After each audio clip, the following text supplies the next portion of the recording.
साथियों, आज हमारे साथ जुड़े हुए हैं डॉक्टर अरुणेश यादव जी, राष्ट्रीय प्रवक्ता अखिल भारतीय कांग्रेस कमेटी से। सर, मैं आपसे पूछना चाहता हूं कि कांग्रेस और 26 पार्टियों ने जो एक अलायंस बनाया है, जिसको इंडिया गठबंधन का नाम दिया है, इसमें दलित समाज की कोई मुख्य धारा से कोई बड़ी पार्टी नहीं है, जिसमें बहुजन समाज पार्टी एक काफ़ी बड़ा रोल इसमें अदा करती है। तो क्या कांग्रेस पार्टी बहुजन समाज पार्टी को इसमें जोड़ने के लिए कोई प्रयास कर रही है या फिर कोई बातचीत हो रही है? देखिए, सबसे पहले तो आपका बहुत बहुत धन्यवाद।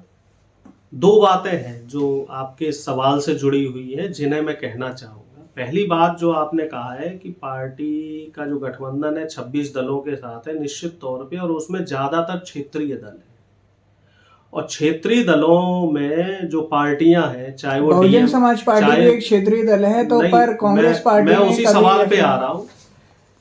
डीएमके की बात की जाए या समाजवादी पार्टी की बात की जाए या आरजेडी की बात की जाए या जदयू की बात की जाए, तो ऐसी तमाम पार्टियां हैं जो दलित और पिछड़ों की ही राजनीति कर रही हैं।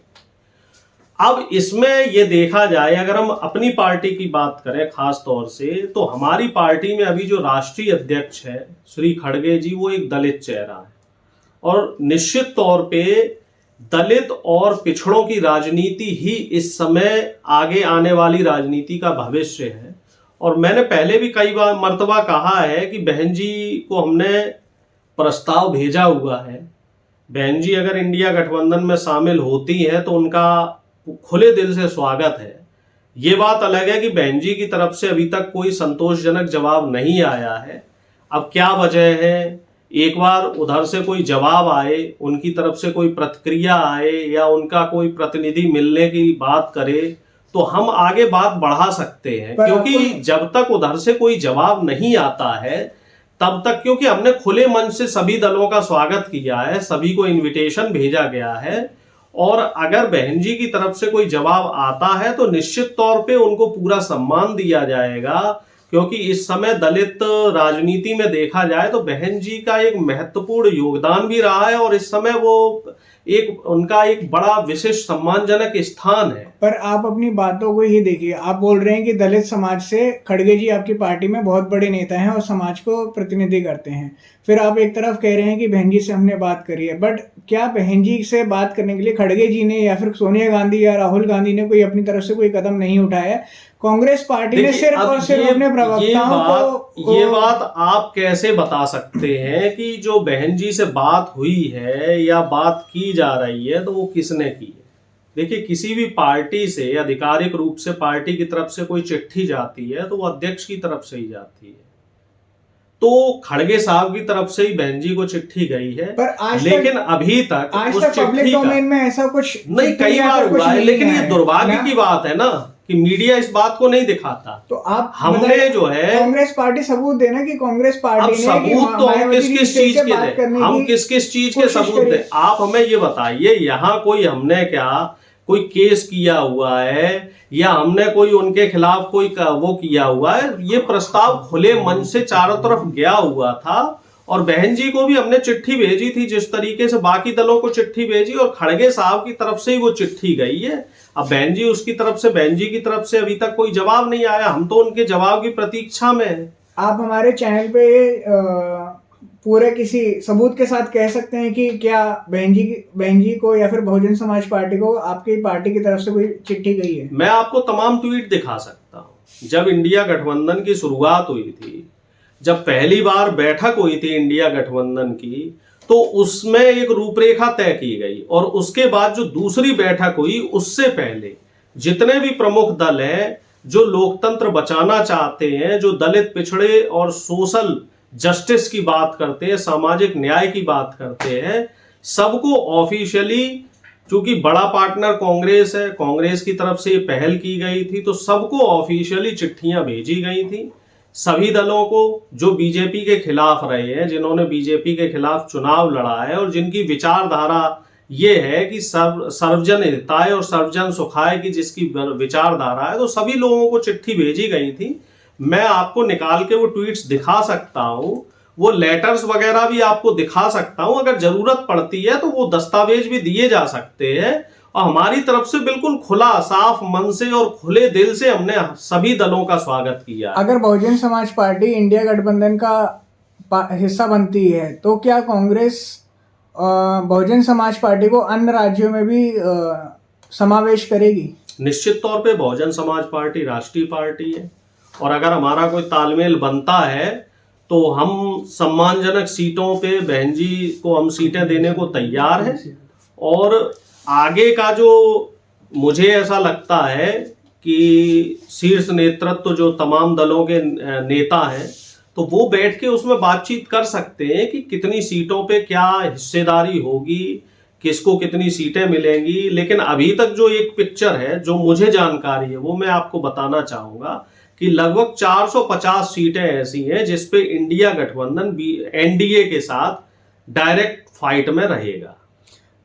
अगर उत्तर प्रदेश में गठबंधन होता है मायावती जी के साथ तो क्या अखिलेश यादव जी इस गठबंधन के हिस्से रहेंगे या फिर वो बाहर कर दिए जाएंगे? नहीं, सभी लोग गठबंधन के हिस्से रहेंगे और बड़े स्पष्ट रूप से बोला गया है कि अखिलेश जी, मायावती जी, हम और आरएलडी और एक दो और जो छोटे घटक दल हैं तो सभी लोग मिलके चुनाव लड़ेंगे अगर ऐसी स्थिति बनती है।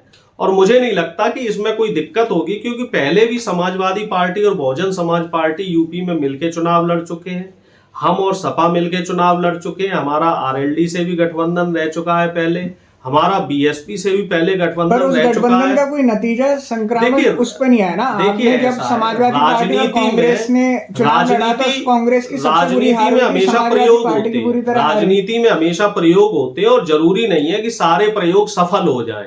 एक सोशल जस्टिस को लेके एक्सपेरिमेंट किया गया, वो एक्सपेरिमेंट जनता तक सही तरीके से नहीं पहुंच पाया, वो सफल नहीं हुआ। उसी प्रयोग को दोहरा के कोई फायदा ऐसा नहीं है कि जरूरी जनता के जो मुद्दे हैं, अगर आप छोटा सा उदाहरण दे रहा हूं कि मोहम्मद गौरी पृथ्वीराज चौहान से जो इतिहास में लिखा है कि 17 बार हारा और 18वीं बार उसने पृथ्वीराज चौहान को हरा दिया। तो कांग्रेस क्या मोहम्मद गौरी जो है, मेरी बात पूरी हो जाने दीजिए, क्या मोहम्मद गौरी पृथ्वीराज चौहान से लड़ना छोड़ देता एक या दो लड़ाई के बाद? कांग्रेस 17 बार हारने के लिए तैयार है। नहीं, देखिए यहाँ पे 17 या 18 बार हार की बात नहीं है। 2 बार देखिए निश्चित तौर पे बीजेपी जीत चुकी है, चुनाव जीता है बीजेपी ने। और जहां तक हार या जीत की बात है तो जनता के लिए जो मुद्दे उठाना वो विपक्ष का काम है। अब अगर उसमें हार होती है तो हार हमें स्वीकार है, जीत होती है तो जीत भी हमें स्वीकार है। कई राज्यों में अभी चुनाव हुए, हम बीजेपी से जीते, हिमाचल में जीते, हिमाचल में जीते, देखिए मेरी बात पूरी हो, हिमाचल में हम जीते, कर्नाटक में हम जीते, तेलंगाना में जीते। ये जो 3 राज्य है इसमें हम हार गए। तो हार और जीत एक राजनीति का पहलू है। और दूसरा जो सवाल आप ईवीएम को लेके कह रहे हैं तो निश्चित तौर पे ईवीएम में फेरबदल होते हैं, शासन सत्ता का दुरुपयोग किया जाता है, चुनाव आयोग इस समय कठपुतली बनाया गया है, बीजेपी जो है वो सरकारी मशीनरी का दुरुपयोग कर रही है, इसमें कोई गुरेज नहीं है। और इसको लेके हमने जो है सरकार से बात की। क्या कहना चाहेंगे आप? तेलंगाना में जो कांग्रेस पार्टी की जीत हुई है तो क्या वहां पे भी ईवीएम में फेरबदल हुआ है या फिर क्या हुआ है? देखिए तेलंगाना में 30 तारीख को चुनाव हुआ था, 3 को उसके परिणाम आ गए। जहां चुनाव के ठीक बाद परिणाम आ जाते हैं वहां इतने फेरबदल बीजेपी नहीं कर पाती है। और जहां चुनाव होने से परिणाम आने के बीच में 10-15 दिन का फर्क होता है तो बीजेपी वहां पे चालाकी कर लेती है। लोकसभा चुनाव तो 2 महीने तक चलेंगे, क्या उसमें आपको क्या लगता है कि उसमें भी ईवीएम में फेरबदल होगा? हमने कुछ सुझाव दिए हैं इलेक्शन कमीशन को और अगर उन सुझावों को मान लिया जाता है तो हमें पूरी उम्मीद है कि वहां बेईमानी नहीं हो पाएगी। और अगर उन सुझावों को नहीं माना गया तो हम इसके खिलाफ कोर्ट में अपील करेंगे और जन आंदोलन भी करेंगे। हमारा साफ और स्पष्ट रुख है सरकार के प्रति कि अगर ईमानदारी से चुनाव किए गए और लोकतंत्र को बचाने के लिए हमें इसमें कुछ भी करना पड़ा, चाहे हमें संघर्ष करना पड़े, जनता के बीच में जाना पड़े, तो उसके लिए हम तैयार हैं। रोड पे हम पूरी तरीके से आंदोलन करने के लिए भी। अगर बहुजन समाज पार्टी कांग्रेस से 60 सीटों की मांग करती है उत्तर प्रदेश में तो क्या कांग्रेस उसके लिए राजी होगी? देखिए इतना तो वोट प्रतिशत जहां तक मैं समझता हूं बसपा का नहीं है।